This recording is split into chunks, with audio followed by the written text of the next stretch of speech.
pessoal, tudo bem? Então, dando continuidade na nossa disciplina de síntese e análise orgânica, a gente vai ter mais um vídeo hoje. Esse vídeo aqui vai ser relacionado às reações que a gente vai observar ao longo dessa disciplina. E o primeiro tipo de reação vai ser o de substituição nucleofílica, que a gente representa por SN. Então, uma reação de substituição nucleofílica, ela segue essa forma aqui geral. A gente tem um nucleófilo, NU, reagindo com o substrato, que a gente vai ter aqui um grupo alquil e um grupo de saída. Esse GS aqui indica grupo de saída, e o nucleófilo ele vai substituir o grupo de saída no substrato, levando à formação desse produto aqui e do grupo de saída. Então, o nucleófilo, como a gente pode entender, seria uma espécie que ela tem afinidade por núcleo, ou seja, por carga positiva. Então, essa espécie ela tem que ser rica em elétron. Então, uma espécie que é rica em elétron, geralmente ela tem elétron desemparelhado e ou carga negativa, elas podem ser carregadas negativamente ou neutras. Então, o nucleófilo seria uma espécie rica em elétron que está buscando por um centro positivo que estaria aqui no substrato. E o GS aqui indica o grupo de saída ou grupo abandonador, como também pode ser conhecido. Então, o nucleófilo é uma espécie que busca por centro positivo, como eu mencionei, seria uma espécie rica em elétrons, né? Se a gente olhar aqui para a estrutura do substrato, a gente vai perceber que a gente tem um carbono ligado a um elemento ou um átomo aqui mais eletronegativo que o carbono. Então, se esse carinha aqui é mais eletronegativo, ele vai polarizar a ligação e a gente vai ter a formação de carga parcial positiva aqui no carbono e parcial negativa nesse átomo aqui, ou o grupo que vai ser o nosso grupo de saída ali. Então, a gente tem aqui o nucleófilo, que pode ser uma espécie carregada negativamente, que vai estar querendo se ligar a esse centro positivo aqui. Como é o caso também quando a gente tem um nucleófilo que não tem carga, que seria no caso neutro aqui, sendo a água, também está buscando esse centro positivo. Então aqui a gente tem o primeiro caso de reação quando o nucleófilo ele é carregado negativamente. Então a gente vai ter a reação e substituição desse X aqui pelo nucleófilo, e a gente vai ter o nucleófilo ligado ao R como produto. A gente tem também o caso em que seria um nucleófilo neutro. A gente vai ter uma etapa adicional que seria a desprotonação desse alquil oxônio aqui, ó. Então vai perder um próton para o solvente, que nesse caso aqui é a água, levando à formação do álcool também. A única diferença seria essa etapa adicional aqui de desprotonação do nosso intermediário. Então, o grupo de saída tem que ser uma espécie que pode sair como uma base fraca. Quanto mais estável ou mais fraco for o grupo de saída, melhor. Geralmente são haletos. Se a gente lembrar que os hidrácidos eles são ácidos fortes, então a base conjugada aqui X- vai ser uma base fraca. Então isso aí vai explicar por que a gente usa os haletos de alquila como substrato. Então, se a gente for pensar em termos de mecanismo, duas perguntas elas são plausíveis, né? Será que o nucleófilo se liga ao substrato após o grupo de saída já ter saído do substrato ou deixá-lo? Ou o nucleófilo se liga ao mesmo tempo que o grupo de saída deixa o substrato? Nesses casos de reações de substituição nucleofílica, a gente tem as duas possibilidades de mecanismo que seriam conhecidos como SN1, está aqui, e SN2, essa aqui seria uma substituição nucleofílica unimolecular, ou seja, só uma espécie vai estar envolvida na etapa determinante da velocidade, que é o substrato. Apenas o substrato está envolvido na etapa determinante da velocidade, e essa aqui seria a bimolecular, que as duas espécies estão envolvidas. Então, o primeiro caso aqui, substituição nucleofílica unimolecular, a gente vai perceber que a velocidade vai ser dada por uma constante de velocidade vezes a concentração do substrato, ou seja, apenas o substrato participa da velocidade, da etapa de velocidade da reação. Então, a etapa determinante da velocidade depende apenas do substrato, como a gente viu ali em cima. Esse tipo de reação ocorre por um mecanismo via formação de carbocátion que é bem plausível. Se a gente imaginar que só o substrato vai participar da etapa determinante da velocidade, o que poderia ocorrer com o substrato envolvendo essa reação? Seria a formação de um carbocátion, que é a primeira etapa. E a segunda etapa ela é caracterizada pelo ataque nucleofílico, ou seja, o nucleófilo vai se ligar ao carbocátion nessa etapa.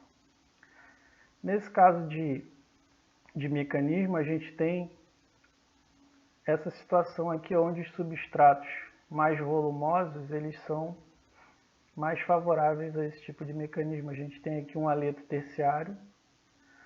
Se essa reação fosse ocorrer sem formação de carbocátion, o nucleófilo teria que aproximar do nosso substrato, porém, como ele tem esses grupos aqui muito volumosos, isso seria impedido estericamente. Então isso aqui vai explicar por que a gente tem que formar o carbocátion antes, depois ocorrer o ataque, justamente por causa desses grupos volumosos aqui. Quando a gente forma o carbocátion, a geometria do carbocátion, que seria um íon positivo de carbono, né? Como o próprio nome sugere, a geometria dele é trigonal plana. Então, sendo trigonal plana, vai favorecer a aproximação do nucleófilo na etapa de ataque. Então, isso aqui é uma razão pela qual a gente pode acreditar que esse mecanismo ocorre via formação de carbocátion. Então, aqui a gente vai ter uma visão geral do substrato. A gente pode ver que ele, como eu mencionei anteriormente, ele tem essa característica de ser volumoso mesmo. Isso aqui é uma comparação entre o substrato terciário e o carbocátion. No carbocátion a gente já percebe que ele tem essa geometria trigonal plana que vai favorecer a aproximação do nucleófilo.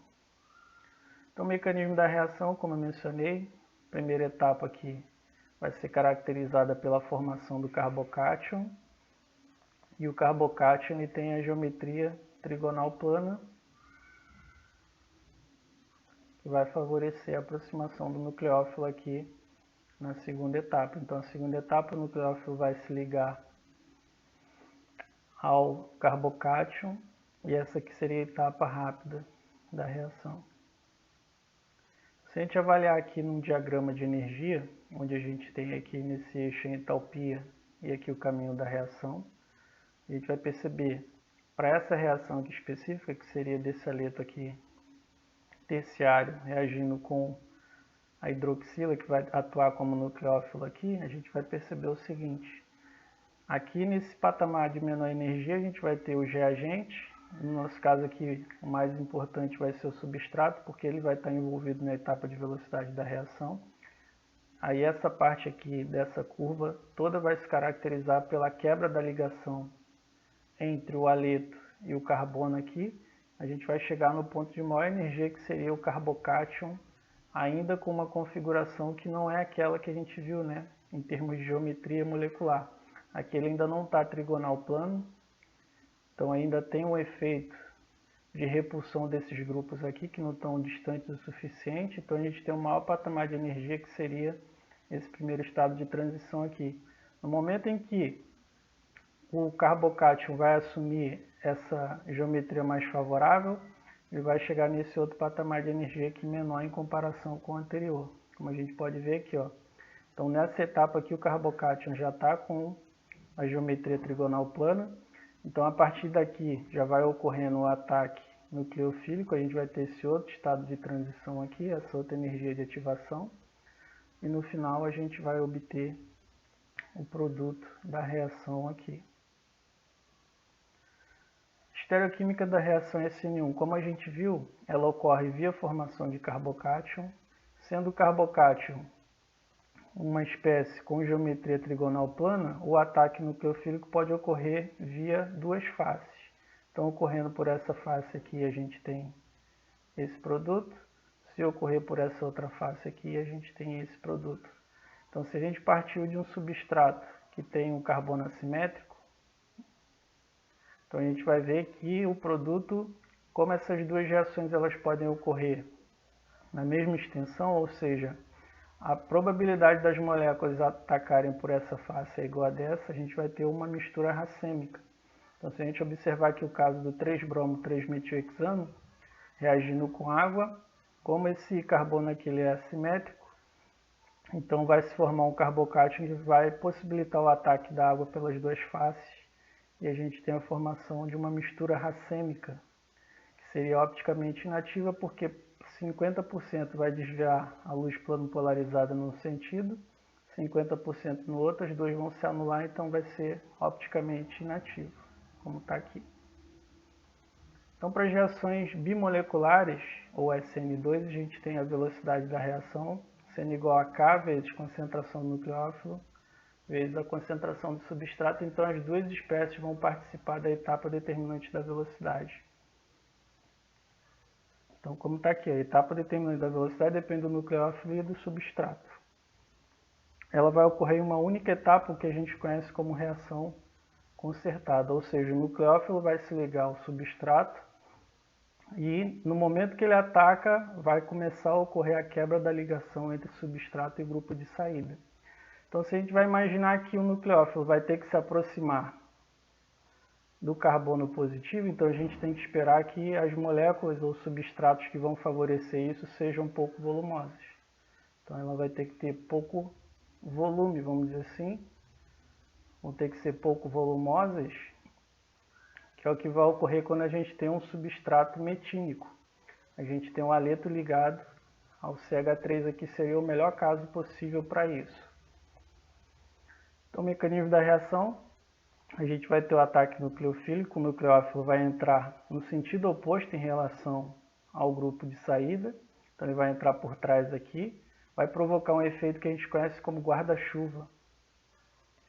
Aí esse aqui seria o estado de transição, a gente observa a ligação entre nucleófilo e substrato sendo formada ao mesmo tempo em que a quebra da ligação entre substrato e grupo de saída vai ocorrendo. Então é isso que a gente chama de reação concertada. Seria uma reação que ocorre em uma única etapa. Então isso aqui é uma reação concertada.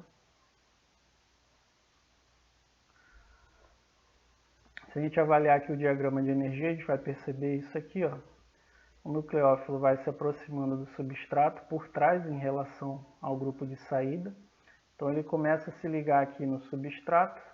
Então a gente vai ter ali a formação da ligação entre nucleófilo e substrato, ao mesmo tempo em que vai ocorrendo a quebra da ligação entre substrato e grupo de saída. Então a gente percebe que o estado de maior energia, ou o estado de transição, seria justamente esse aqui, onde a gente tem a formação da ligação do nucleófilo e a quebra da ligação do grupo de saída. No final a gente vai obter o nosso álcool aqui, nesse caso específico, e a gente vê novamente aquele efeito guarda-chuva, como se pegasse e abrisse um guarda-chuva aqui. Isso aqui vai estar associado à estereoquímica desse tipo de reação. Então aqui a estereoquímica de uma reação de SN2, se a gente tiver um substrato onde tem esse carbono assimétrico, a gente vai ter a ligação do nucleófilo, a saída do grupo abandonador e esse efeito guarda-chuva. Se a gente reparar que os grupos eles estão voltados para cá, à medida que o nucleófilo vai se aproximando, ele tem elétrons, vai tendo repulsão, então esses grupos vão se reorganizando dessa maneira aqui. Então a gente vai observar que se a gente partir do R, do substrato com configuração R, a gente vai observar a formação do substrato com configuração S. Então esse tipo de reação aqui ocorre via inversão de configuração. Então a gente vai observar aqui inversão de configuração. Agora os fatores que afetam as velocidades das reações, no caso as duas, né? A gente tem aqui estrutura do substrato, tipo de substrato, no caso de SN1, como a gente viu, o melhor vai ser que o substrato seja terciário, a gente vai entender mais para frente por quê. Concentração e reatividade do nucleófilo vai estar envolvido só com o SN2. Por quê? Porque a etapa determinante de velocidade vai depender do nucleófilo. Nesse caso aqui da SN1, ela não depende, então isso aqui só vai valer para SN2. Efeito do solvente, a gente vai ver que diferentes tipos de solvente podem favorecer uma ou outra, né? E a natureza do grupo de saída. Então aqui é a estrutura do substrato. No caso de SN1, a gente observa que os substratos terciários, ou seja, os substratos que podem formar carbocátion terciário, são mais estáveis. Então aqui, ó, quando a gente tem um carbocátion terciário,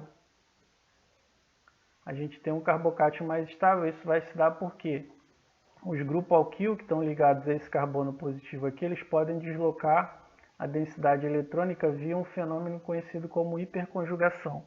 A gente pode imaginar o seguinte, a nuvem eletrônica aqui desses grupos, elas podem ser deslocadas nesse sentido. Então, se a gente tem esse carbono aqui deficiente em elétron, ele vai recebendo essa nuvem eletrônica desses grupos, diminuindo essa deficiência, ou seja, aumentando a estabilidade. Então, quanto mais grupos alquil a gente tiver, como é o caso do carbocátion terciário, mais esse carbono positivo vai ser estabilizado. Então, a gente observa essa ordem aqui, ó. Esse carbocátion terciário é mais estável que um carbocátion secundário, que é mais estável que um carbocátion primário, que é mais estável do que esse carbocátion metílico aqui. Então, em geral, essas reações elas vão ser favorecidas por substratos terciários, no caso, SN1. Já no caso da SN2, como o nucleófilo ele vai se aproximar do substrato que tem essa geometria tetraédrica, como a gente percebe em todos os casos aqui, quanto menor for o volume aqui, ou os grupos que estejam ligados ao carbono, quanto menos volumosos eles forem, mais vai favorecer essa aproximação. Então a gente observa que a velocidade de uma reação onde a gente tem um substrato metílico, ela é 30. No caso aqui, quando a gente tem esse carbono aqui primário, a gente vai ter uma velocidade relativa a 1.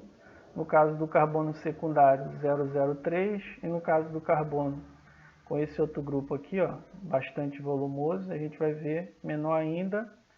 E quando é o caso de um carbocátion terciário, praticamente zero. Isso aqui vai se dar devido a um fenômeno que a gente conhece como efeito impedimento estérico, né? Quanto mais impedido for o caso aqui, ó, como é esse, menor vai ser a velocidade da reação. Então, para uma reação de substituição nucleofílica bimolecular, o ideal é que a gente tenha esse caso aqui, ó, onde tem menor impedimento estérico. Concentração e reatividade do nucleófilo, como falei anteriormente, só vai estar associado à reação de SN2, porque a velocidade dela depende do nucleófilo também. Então, as espécies negativamente carregadas, elas são nucleófilos melhores do que os seus ácidos conjugados, né? Então, aqui a gente tem o caso, por exemplo, da hidroxila. Em comparação com a água, a hidroxila é mais nucleofílica do que a água. E esse alcóxido aqui, ele é mais nucleofílico do que o álcool. A gente pode pensar no seguinte. Aqui a gente tem essa possibilidade de carga negativa aqui vai conferir maior reatividade à espécie. Ela vai procurar por um núcleo positivo com maior intensidade do que essa espécie que está neutra aqui, né? Então, quando a gente tem um grupo de átomo, onde o átomo nucleofílico é o mesmo, a ordem de nucleofilicidade segue a basicidade. Então, se a gente olhar para esse caso aqui, ó, o átomo nucleofílico em todos os casos é oxigênio. Então, quanto mais forte for a base, como é esse caso aqui, maior vai ser a nucleofilicidade. Então, segue a mesma ordem. Então, aqui a gente sabe, vamos imaginar, vamos comparar aqui o hidróxido com o alcóxido. O alcóxido tem um grupo R. Como a gente viu, o grupo R joga mais elétron nesse caso aqui, então vai aumentar a instabilidade da nossa base. Então a gente vai ver que nesse caso aqui, ó, a gente vai ter a carga negativa comprometida com o grupo C duplo O por efeito de ressonância. Então a gente consegue observar bem essa ordem. Então, efeito do solvente. No caso de reação SN1, solventes polares próticos, ou seja, se a gente tiver um solvente onde a gente tem hidrogênio ligado a um átomo eletronegativo, como é o caso do oxigênio, a gente vai ter a estabilização do carbocátion. Então, como a velocidade da reação depende do carbocátion, se ele vai estar mais estável, ela vai ser aumentada. No caso da SN2, a gente observa o seguinte, solventes polares apróticos não formam ligação de hidrogênio com o nucleófilo promovendo maior velocidade. Ou seja, se esse nucleófilo aqui tivesse ligado ao solvente polar prótico, se fosse utilizado nesse caso, ele estaria com menor atividade, ou seja, estaria menos disponível para atacar o substrato, então a velocidade da reação diminuiria. E aqui tem alguns exemplos de solventes polares apróticos, que é o caso aqui do DMF, NN-dimetilformamida, e do DMSO, que é o dimetil sulfóxido.